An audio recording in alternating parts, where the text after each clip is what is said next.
जोड़ लें, दोनों आंखें बंद, रीढ़ कमर सिर सीधा। मंत्र किसी जाति, पंथ या समुदाय से संबंध नहीं रखता, आत्मा से उसका संबंध। ऐसे मंत्रोच्चारण के माध्यम से आज की यह सभा प्रारंभ करें। भव बीजांकुर जनना, भव बीजांकुर जनना, रागाद्या सैमुपजता यस्य, ब्रह्मार्वा विष्णुर्वा हरो जिनो वा, नमस्तस्मै हरो जिनो वा, नमस्तस्मै। जो विद्यादि सागर सुधी, जो विद्यादि सागर सुधी, गुरु हैं हितेशी, शुद्धात्म में निरत नित्य हितोपदेशी। वे पाप ग्रीष्म ऋतु में जल है सयाने, पूजूं उन्हें सतत केवल ज्ञान पाने, वंदू उन्हें सतत केवल ज्ञान पाने। बोले अहिंसा परमो धर्म की, भगवान महावीर स्वामी की, आचार्य गुरुवर विद्यासागर जी महामुनि राज की, पूज्य मुनि श्री 108 दुर्लभ सागर जी महाराज की।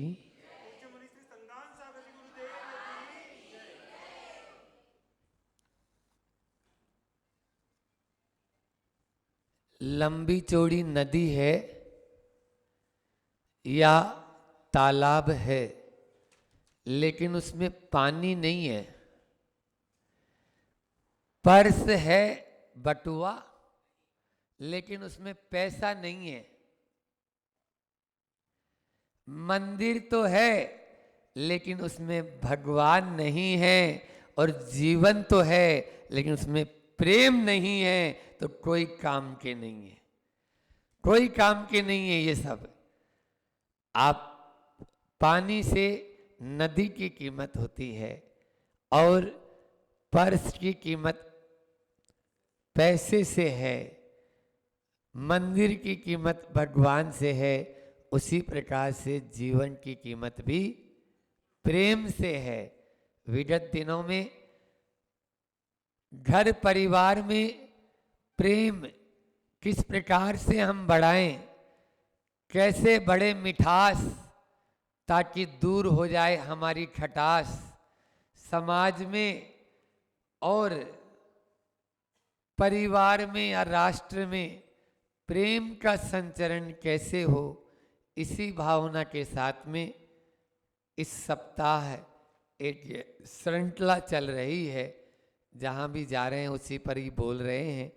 कल अंजड़ में भी इस पर थोड़ा सा प्रकाश डाला था, और उस समय हमने 4 बात बोली थी। यदि प्रेम बढ़ाना चाहते हो तो याद है 4 टी। कौन कौन से 4 टी है बोलो। पहला था आपको टाइम देना होगा, समय देना होगा। दूसरा था ट्रस्ट, विश्वास, एक दूसरे को विश्वास में लेना होगा। यहाँ भी ट्रस्ट है, गायत्री पीठ में अपन बैठे हैं तो ट्रस्ट यानी विश्वास।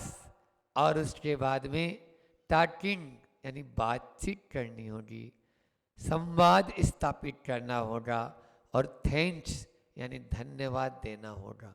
2 रुपए की कोई गिफ्ट देता है तो उसको तो आप थैंक्स दे देते हैं।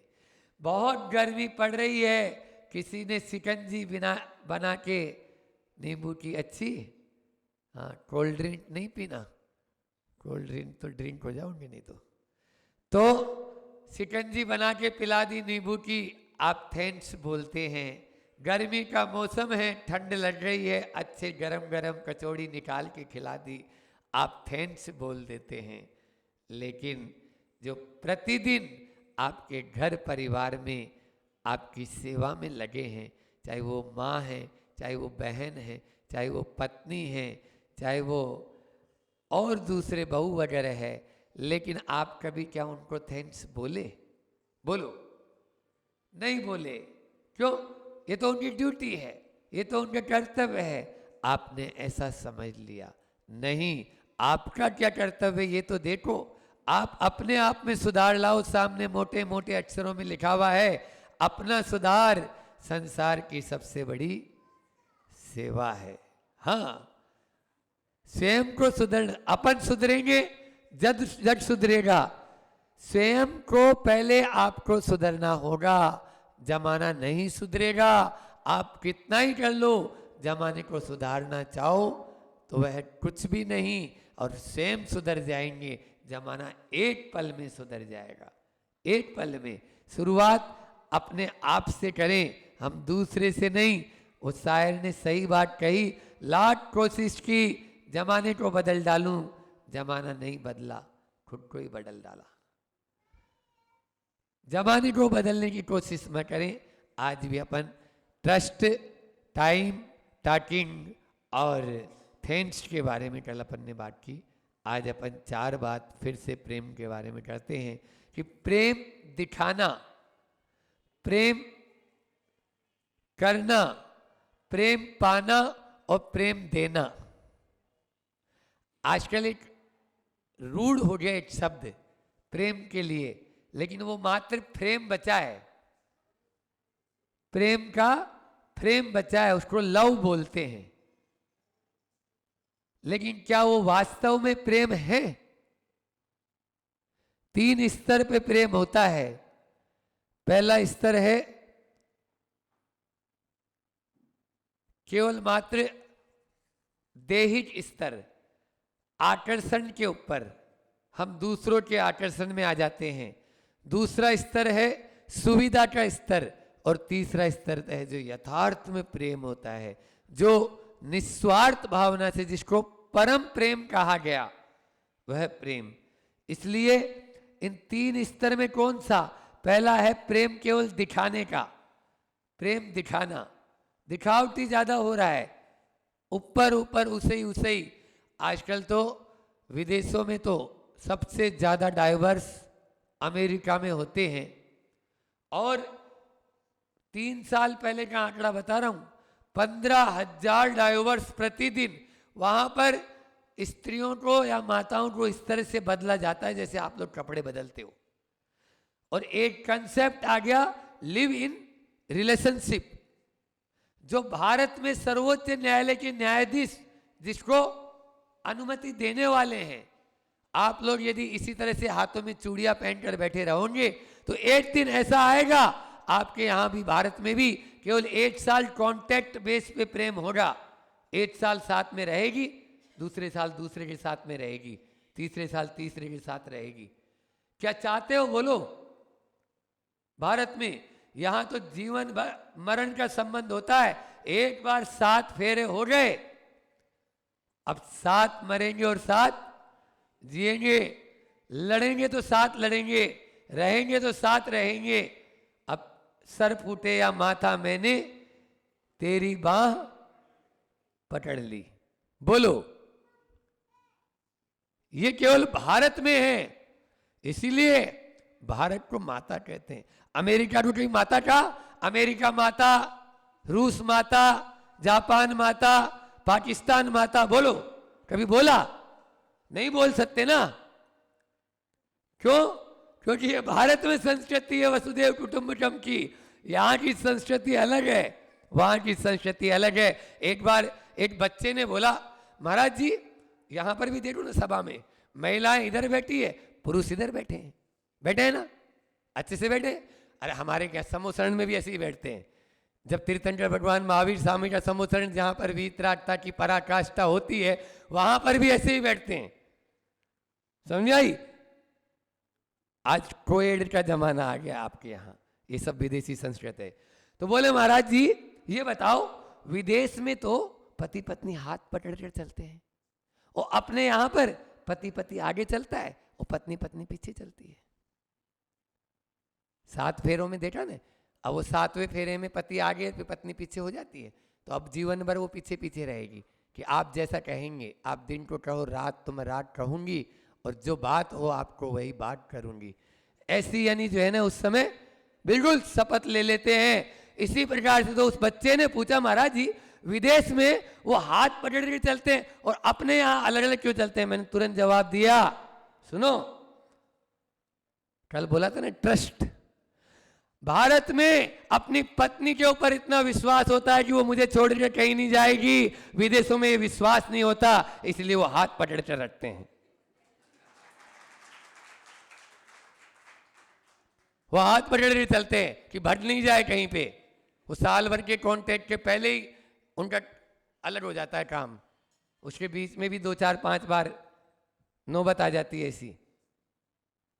ये प्रेम, किस प्रेम की बात करें आपके सामने? आकर्षण जहां होगा वहां विकर्षण होते देर नहीं लगती है। आपको भोजन में क्या चीज पसंद है? मान लीजिए रसगुल्ला, गुलाब जामुन, ठीक है, खाए जाओ, कितना खा लोगे? कितना खा लोगे? थोड़ी देर बाद में आप ही बोलेंगे नो प्लीज, अब उल्टी हो जाएगी, अभी तक सुल्टी हो रही थी, अभी तक सुल्टी हो रही थी, अब उल्टी हो जाएगी।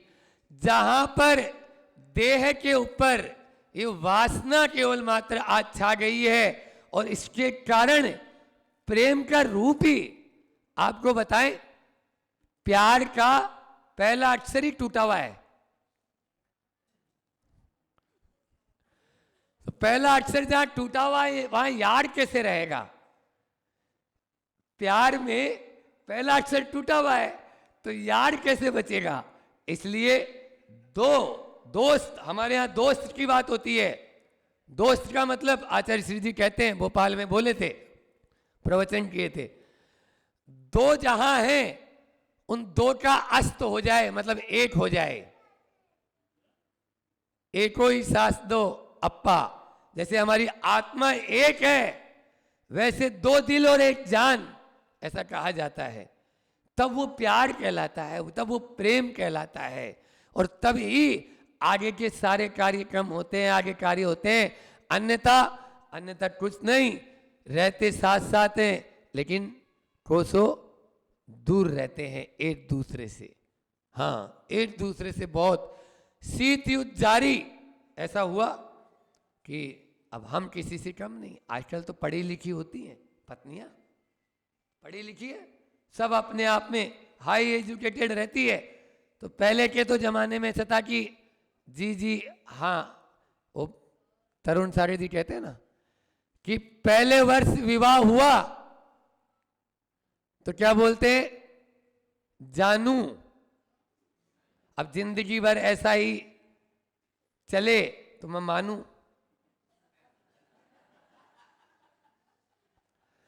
दूसरे वर्ष होता है तो वहां पर दूसरे वर्ष में आता है कि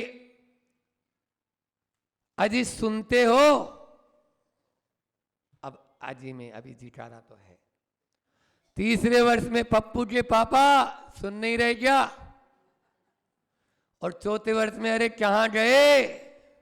फिर आगे वाला शब्द आप ही बोल लो, हम नहीं बोलेंगे, मुनि महाराज जी तो। हाँ, इसलिए स्थितियां बड़ी विचित्र है। हमें प्रेम का वास्तविक रूप समझना है, और उस प्रेम, वह प्रेम जिसके माध्यम से लव का मैंने 4 अक्षर में चिंतन किया। वैसे तो आप लोगों ने तो सुना होगा कि एल यानी लॉस्ट ऑफ मनी, और ओ यानी आउट ऑफ माइंड, और वी यानी वेस्ट ऑफ टाइम, हाँ, और ई यानी एंड ऑफ लाइफ। हाँ, एक और आज एक भैया बताया मुझे, अभी दिन में ही पूछा उससे, तो उसने भी बताया कि एल यानी लेक ऑफ सैरो, यानी आंसुओं की झील, लेक ऑफ सैरो, एल यानी लेक ऑफ सैरो, आंसुओं की झील। आचार्य श्री जी ने ज्ञानार्णव पढ़ाते हुए कहा था नेमावर में, अच्छे से याद है मुझे, स्त्रियों के आंसुओं ने पूरे संसार को डुबो दिया है। फ्रॉम आचार्य विद्यासागर जी महाराज। क्या बोला मैंने? लेक ऑफ, ये यहां मिल गया आज, lake of sorrow. O ocean of sad यानी दुखों का समुद्र, ओशियन ऑफ सैड दुखों का समुद्र। और वैली ऑफ डेथ, वी यानी वैली ऑफ डेथ यानी घाटी, काय की? मौत की, मौत की घाटी। और LOVE, ई यानी एंड ऑफ लाइफ। जब आंसुओं की झील होगी, दुखों का समुद्र होगा और मौत की घाटी होगी, तो जीवन का अंत तो होना ही होना है। फिर उसके बाद में क्या मिलेगा? लेकिन पॉजिटिव सोचो। लव का मतलब अपने यहाँ एल यानी लाइफ, जीवन जो अपन को लेना है। ये तो मजाक की बात है। बाकी एल यानी लाइफ, जीवन। आप हर चीज में यदि जीवन देखेंगे तो आप ये समझ लीजिए प्राणी मात्र के अंदर जीव का भाव यदि आपके अंदर में आ गया, उसी दिन आपको महावीर बनते हुए देर नहीं लगेगी, उसी दिन आपको बुद्ध बनते हुए देर नहीं लगेगी, उसी दिन आपको मीरा या सीताराम बनते हुए देर नहीं लगेगी। क्योंकि प्राणी मात्र में हमको जीव नजर आ रहा है ना, जीव नजर आ रहा है। तो ये है, तो पहला है लाइफ। फिर ओ यानी ऑर्गेनाइजेशन, संगठन, ऑर्गेनाइजेशन, संगठन। संगठन के माध्यम से ही संगठन में वो शक्ति है जो पत्थर में से भी पानी निकाल सकती है। और वी यानी विजन, सोच, विचार। आप कैसा विजन रखते हो, आपका विचार क्या है। और ए यानी एंजॉय, ए यानी आनंद। यदि आपका जीवन, संगठन और सोच ये तीनों अच्छे हो गए तो उसके बाद में आनंद की गंगा तो बहती ही जाएगी, बहती जाएगी। जीवन संगठन का नाम है। क्या लिखा हमने? जीवन संगठन का नाम है। सोच ही हमारी आनंद धाम है, सोच ही हमारी आनंद धाम है। प्रेम की बातें तो खूब करते हो, सच्चा प्रेम वही है। सच्चा प्रेम जहां वहीं सीताराम है, और सच्चा प्रेम जहां वहीं राधे श्याम है। सच्चा प्रेम जहां वहीं मीरा और श्याम है। आप देखिए, हाँ, सीता और राम का कैसा प्रेम, लक्ष्मण और राम का कैसा प्रेम, लक्ष्मण और सीता का कैसा प्रेम। बोलो, रामायण का एक प्रसंग सुना के बताता हूं कि वाल्मीकि रामायण में आता है कि जब सीता हरण हो गया और रावण सीता को ले गया, तो राम की स्थिति पागल जैसी हो गई। क्यों? क्योंकि प्राण प्रिया जो थी और जानकी, उसका हरण हो गया, और वो कहाँ होगी ये किसी को मालूम नहीं है। कैसी विपदा में होगी ये भी मालूम नहीं है।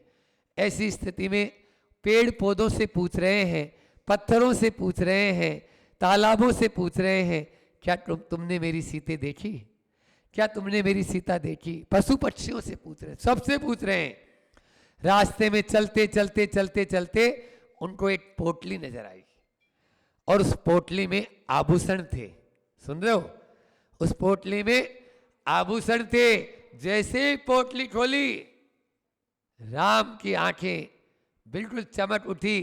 देखो ना लक्ष्मण, ये कुंडल सीता के हैं। देखो ना ये हार सीता का है।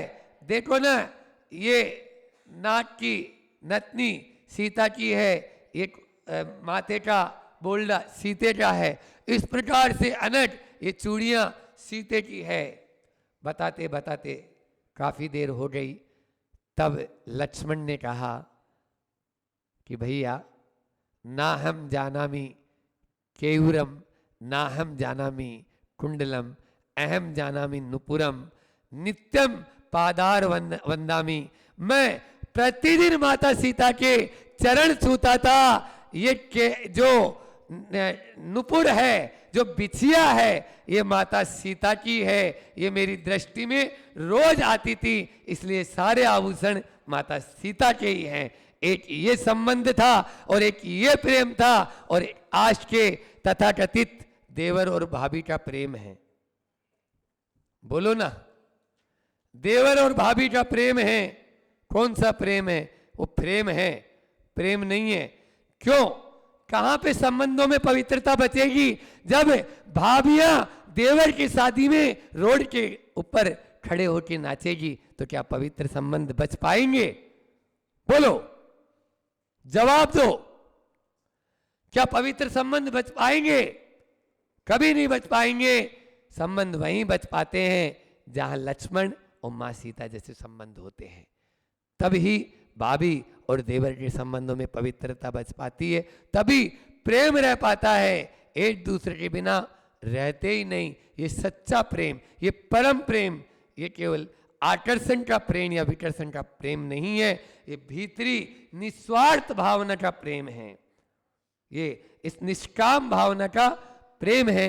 ऐसा प्रेम हमारे भीतर में होना चाहिए। हम आज हर चीज में सुविधा, आप देखो ना, जहां पर अपन को मिलता है थोड़ा बहुत, तो अपन उसको प्रेम करने लग जाते हैं, और नहीं तो कुछ नहीं।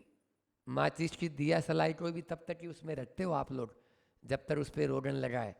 रोगन उतरा और दूर फेंक देते हो, दूर फेंक देते हो। क्यों? तभी तक उसका प्रेम था ने। अरे चीजों के साथ होता तो मैं फिर भी मान लेता। अब तो ये दुर्दशा हो गई, आदमी के साथ होने लगा है, माता पिता के साथ होने लगा है। क्या ये प्रेम है? बोलो। जब तक पिताजी से आंटी में जोर नजर आ रहा है, तब तक तो बेटा भी खूब उनकी सेवा शुश्रूषा में लगा रहेगा। और जिस दिन मालूम चला बक्से में कुछ नहीं, खाली ताला लगा रखा है, वो भी हमें मूर्ख बनाने के लिए, उसी दिन से वो बोलता है पिताजी आप उधर हम इधर। बोलो क्या होगा? ये बहुत बड़ी विडंबना होगी। हमको प्रेम का सही मूल्यांकन करना है, और केवल मात्र ऊपरी ऊपरी या दिखावटी या आकर्षण का प्रेम ना हो, भीतरी प्रेम हो। भीतर के माध्यम से, जैसा आप गुरुजनों के माध्यम से देखो, माँ का प्रेम होता है, माँ का पुत्र के प्रति ममत्व जो भाव होता है, कितना निश्चल होता है। बोलो। और मैं तो ये कहता हूं, माता पिता का प्रेम हमेशा निश्चल ही होगा। भगवान के चरणों में तो तब मिलता है जब कुछ चढ़ाते हो। माता पिता तो बिना चढ़ाए आपको सब कुछ दे रहे हैं, फिर आप उनसे प्रेम के अंदर में कंजूसी क्यों कर रहे हो? माता पिता को आपने कुछ नहीं, आपने माता पिता ने आपको सब कुछ दिया। फिर भी एक उदाहरण सुनाता हूं कि एक माँ, सास और बहू और बेटा साथ में रहते थे। दोनों डॉक्टर थे, बहू भी डॉक्टर थी, बेटा भी डॉक्टर था। लगभग 65-70 साल की माँ हो गई। अब अकेली रहती थी। ये सुबह 7 बजे जाते, शाम को 7 बजे आते, तो समय नहीं मिलता। इधर बहू ने और माँ ने, बहू और बेटा तो चले जाते। माँ ने एक दिन बेटा से कहा कि बेटा इधर आओ।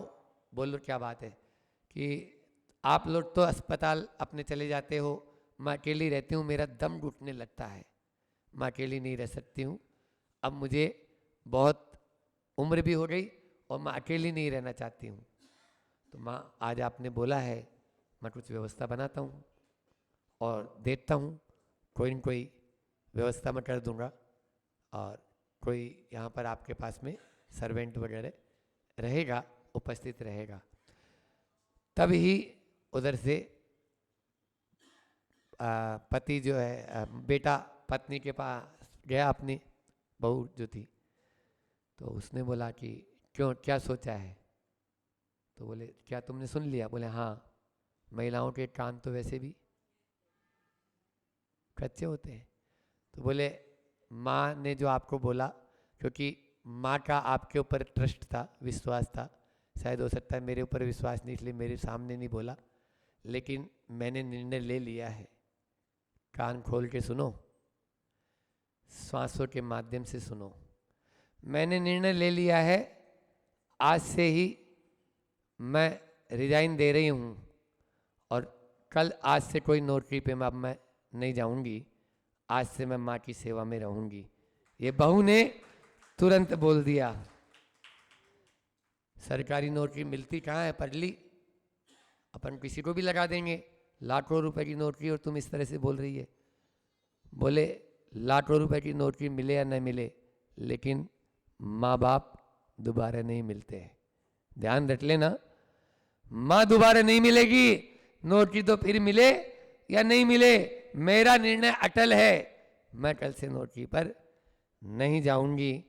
तब माँ को भी लगा कि 100 बेटों पर विश्वास हो या न हो, लेकिन बहू पर विश्वास मुझे करना चाहिए, और उसने नौकरी और तिलांजलि दे दी।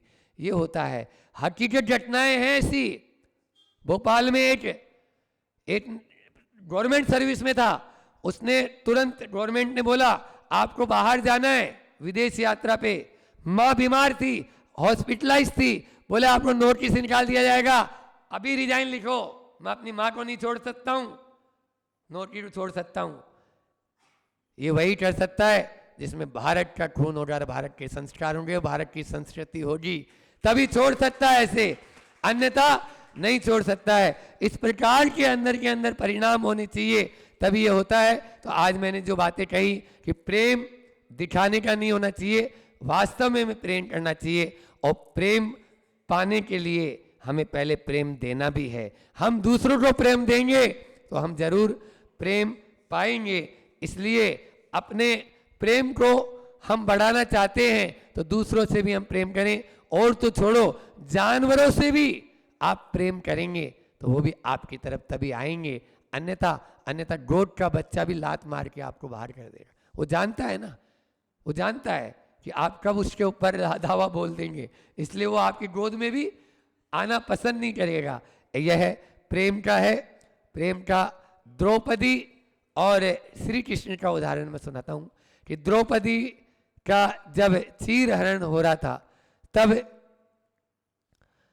श्री कृष्ण ने चीर को बढ़ाया और लाज बचाई, और न केवल मात्र द्रौपदी की अपितु पूरी महिला जगत की, नारी जगत का सम्मान रखा, और ये श्री कृष्ण ने अपने उस पे किया। तब किसी कवि ने जो पंक्तियां लिखी वो पंक्तियां सुनाकर अपनी वाणी को विराम दूंगा कि श्री कृष्ण की अंगुली से रक्त बह रहा था, श्री कृष्ण की अंगुली से रक्त बह रहा था, रानियां इधर उधर दौड़ रही थी, लेकिन द्रौपदी ने अपनी नई साड़ी को तुरंत फाड़ा और तुरंत उंगली पर पट्टी बांध दी। माँ ऐसा ही करती है, बहन ऐसा ही करती है, पत्नी ऐसा ही करती है। तो तुरंत द्रौपदी ने श्री कृष्ण की उंगली पर पट्टी बांधी। तो श्री कृष्ण ने कहा तुमने ऐसा क्यों किया कि नई साड़ी फाड़ दी। तब द्रौपदी बोलती है मैंने कहा फारो चीर, मैंने कहा फारो चीर, धागे देखत ही छोड़ भागे मेरा चीर। धागे चीर यानी मेरा ये जो टुकड़ा था, साड़ी का टुकड़ा था, तो धागे देखत ही छोड़ पीर, धागे देखत ही पीर, छोड़ भागे मेरा चीर। वे है अभागे जो बढ़े नहीं आगे, वे है अभागे जो बढ़े नहीं आगे, काम शाम के आए भाग्य उन्हीं के जागे। काम शाम के आए भाग्य उन्हीं के जागे। तब दूसरे एक कवि ने और लिखा उसकी लेखनी ने कि रकम ब्याज की भारी थी, रकम ब्याज की भारी थी, इसमें क्या कृपा तुम्हारी थी। रकम ब्याज की भारी थी, इसमें क्या कृपा तुम्हारी थी। द्रुपद सुता की सारी, द्रुपद सुता की सारी ही सारी उधारी थी। द्रुपद सुता की सारी उधारी थी, इसमें क्या कृपा तुम्हारी थी, क्योंकि एक छोटी सी वह रक्त बहने पर, जो लीर पीर आने पर, दूसरों के दुख में, दूसरों के कष्टों में, दूसरों की वात्सल्य, उस पर यदि आपने थोड़ा सा भी जख्म पर मलहम लगा दिया, वो कब आपके लिए मलहम बनकर आएगा कोई पता नहीं।